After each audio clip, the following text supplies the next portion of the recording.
Mudukundire tubaramutse tunabashimira mwebwe mukurikira ibiganiro bica kuri runo rubuga rwacu rwa YouTube Pisco Entertainment and Media. Nkuko vyama psychologue niwe abatunganiriza ibiganiro bica kuri runo rubuga rwacu rwa YouTube Pisco Entertainment and Media, akaba ari nawe anabibashikiriza.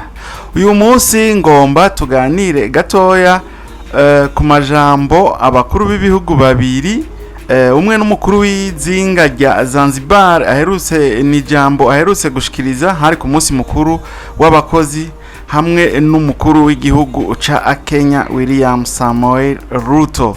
Rero uyu munsi nshimye yuko tuza kugaruka kuri aya majambo y'inkoramutima bashikirije hari mu mpera z'indwi iheze ku igenekerezo rya mbere ukwezi kwa gatanu umwaka w'ibihumbi 2026, aho bashoboye gushikiriza ijambo ry'inkoramutima, ijambo ryo kongera imishahara abakozi ba leta. Reka tumira amateka gatoya, ariko ukaba uri mushasha ubonye runo rubuga urahawe ikaze ugire subscribe kugira ngo wiyunge natwe mu bwami bwa Pisco Entertainment and Media. Hanyuma uraza no kugira like ni wabona kino kiganiro ca kuryoheye, ni wumva akimeze neza uze kugira like, hama uze no kugira gushiramwo ga commentaire, hama uze no kugira partage kugira ngo abatashoboye kumviriza kino kiganiro, abatashoboye kugira amahigwe ngo bashobore kubona runo rubuga rwa Pisco Entertainment and Media barubone bongere babone na akino kiganiro. Reka rero tumira amateka gatoya turaje tuce tuganira kuri aya majambo yabano bakuru bashoboye gushikiriza, amajambo yo kongera imishahara abakozi ba leta.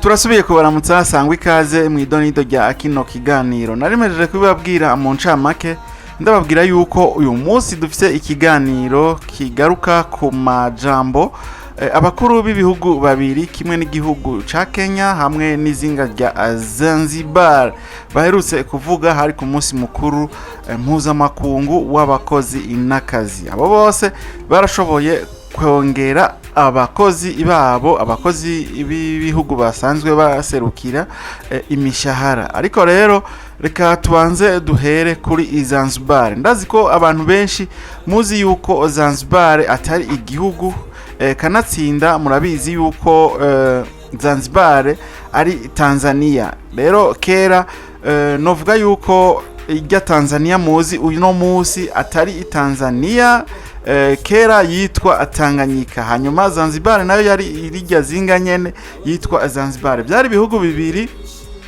bitandukanye, kuko imbere yuko Tanzania iza kwikukira kugira ngo yitwe Tanzania, Zanzibar yari ukwayo, yari igenga, yari yakolonijwe ukwayo, hanyuma Tanganyika nayo iza gukolonizwa ukwayo. Rero Tanganyika bamaze kwikukira hamwe na Zanzibar niho baca abunga ubumwe, baca bagira nka union, donc baca bagira igihugu kimwe, baca bacita Tanzania, ari naco gihugu kihari uyu munsi. Ariko muri Zanzibar ubusanzwe aserukira izinga rya Zanzibar ni nka president, ariko akatwagwa n'ubusanzwe atwara igihugu ca Tanzania. Ni nka kujya ntange nk'akarorero nk'ubunye nk'Uburundi n'u Rwanda bavuga bati reka tugomba tugire igihugu kimwe, igihugu c'u Burundi bakaca bagihindura kikaca citwa Bujumbura, n'u Rwanda nyene rukitwa Bujumbura.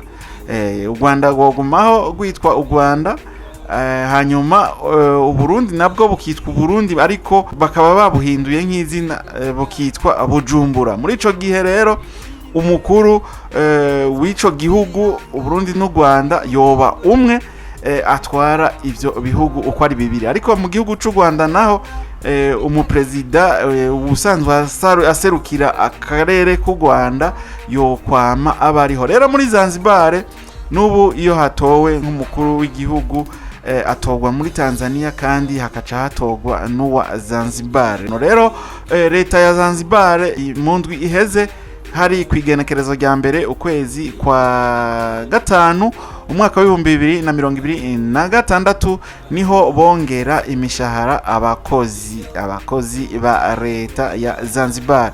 Biravugwa yuko abakozi bongewe hagati y'ibihumbi 300 hamwe n'ibihumbi 500. Ayo mahera ni meza ku bakozi ba leta ya Zanzibar. Murumva yuko leta ya Zanzibar yafashe ingingo nziza, yarabonye yuko babikwiye abakozi ba leta kugira ngo bongegwe umushahara. Ibihumbi 300 y'amashiringi hagati y'ibihumbi 300 n'amajana y'amashiringi, ayo n'amahera meza cyane, n'amahera ashobora gusahiriza mu buzima bw'abakozi ba leta. Rero uyu prezida w'izinga rya Zanzibar yitwa Dr. Hussein Ali Mwinyi, asanzwe ariwe arongoye Zanzibar, niwe yabishikirije ku igenekerezo rya mbere ukwezi kwa gatanu, avuga yuko yongeye abakozi umushahara ugera hagati y'ibihumbi 300 n'ibihumbi 500 y'amashiringi ya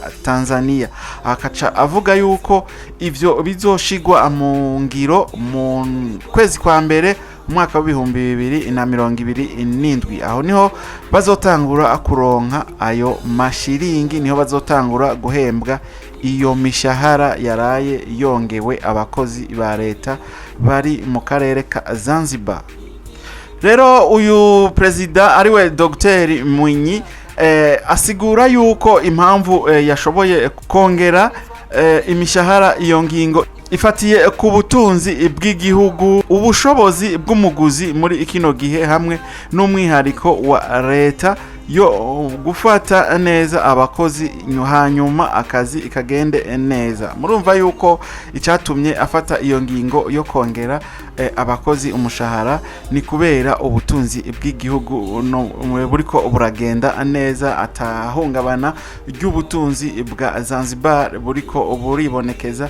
No kuvuga yuko ubutunzi bwa Zanzibar buriko bugenda neza. Reka tuve muri Zanzibar tuze mu gihugu ca Kenya, naho aho umukuru w'igihugu ca Kenya nawe nyene yashoboye gutangaza, yashoboye kuvuga yuko yongeye abakozi ba leta ibice 12 kwijana. Hanyuma aca avuga ati ariko mu gisata c'uburimyi abo twita abagoronome bobo bongewe ibice 15. Asigura avuga ati abangewe ibice 15 baragize uruhara mu iterambere, ati kino gisata carashoboye kuvyifatamo neza, carashoboye gukora cyane, carashoboye kuzamura uburimyi mu gihugu ca Kenya. Iruhande yuko kongerwa imishahara, leta ya Kenya yarorohereje abakozi ba leta aho bahora bivuza ku bitaro bishika ku 900, ubu ikaba yarongeye bakazohora bivuza ku bitaro bishika ku bihumbi 9. Murumva yuko yakoze ikintu kizima, yakoze ikintu ingirakamaro. Bahora bivuza ku bitaro bishika ku 900, hanyuma akaca agwiza na 10 bakazohora bivuza ku bihumbi 9. Muca mwumva yuko ari igikorwa aciza yashoboye gukora leta ya Kenya, yashoboye gukora ico twovuga umuti. Sivyo gusa, ahubwo yabwiye abanyagihugu ko ahubwo leta yiwe iriko irakora cyane mu bijanye no kugira imibereho myiza y'abanyagihugu. Murumva yuko ico naco ari kintu ciza kupambana kugira ngo abanyagihugu ba Kenya babandanye babaho neza. Hari n'ikindi kintu yavuze ko hari inyubako zirenga ibihumbi 223 ziriko zirubakwa, zirimwo nizigenewe abafise ubushobozi ibuke kugira ngo benshi bashobore kuronka aho baba hatekanye kandi hatabazimvye.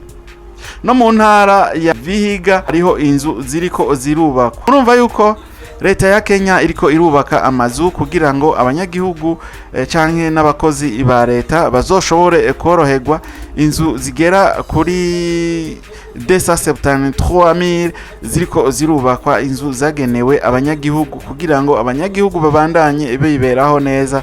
Izo nzu zikazoba ari inzu zitazimvye, inzu zitazozimba umunyagihugu. Kandi ikindi naco narumvise yuko ushobora kuzoyirihira buke buke hanyuma ikazotinda ikaba iyawe bwegu.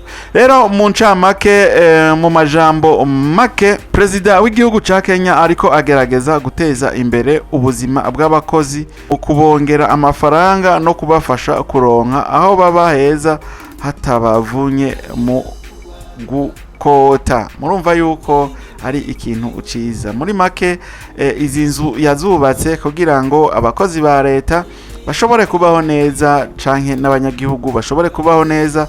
Izo nzu zizoba zizimbutse, izo nzu zizoba zitazimvye. Rero murumva yuko perezida w'igihugu ca Kenya ariko arashira mu ngiro, ariko arakora neza kugira ngo abakozi ibiwe bashobore kubaho neza, bashobore kubaho bitabagoye. Nivyo nari nashoboye kubategurira umunsi, nari nabateguriye ikiganiro kigaruka ku makuru ya Zanzibar, yongerwa ry'imishahara ku bakozi basanzwe bakorera muri Zanzibar, hanyuma niyongerwa ry'imishahara mu gihugu ca Kenya. Abakozi baremerewe kuzokongerwa ibice 12 kwijana, ariko mu burimyi, mu gisata c'uburimyi bakaba bazokongerwa ibice 15 kwijana. Hakaba harimwo urumva no kubashimira kuko bamaze kwerekana yuko ivyo barimwo bariko barabikora neza cane. Muri Tanzania naho ariho mwizinga rya Zanzibar naho usanzwe atwara izinga rya Zanzibar nawe akaba yabongeye umushahara uri hagati y'ibihumbi 300 hamwe n'ibihumbi 500. Iyo ngingo ngo ikazoja mu ngiro mu mwaka w'ibihumbi 2027. Mu mwaka uza akaba ariho iyo ngingo izoja mu ngiro, ariho bazotangura guhembwa ayo mahera. Rero psikologe nje nari nabateguriye kino kiganiro. Imana ibahezagire, naho ubutaha mu kindi kiganiro. Merci beaucoup, au revoir.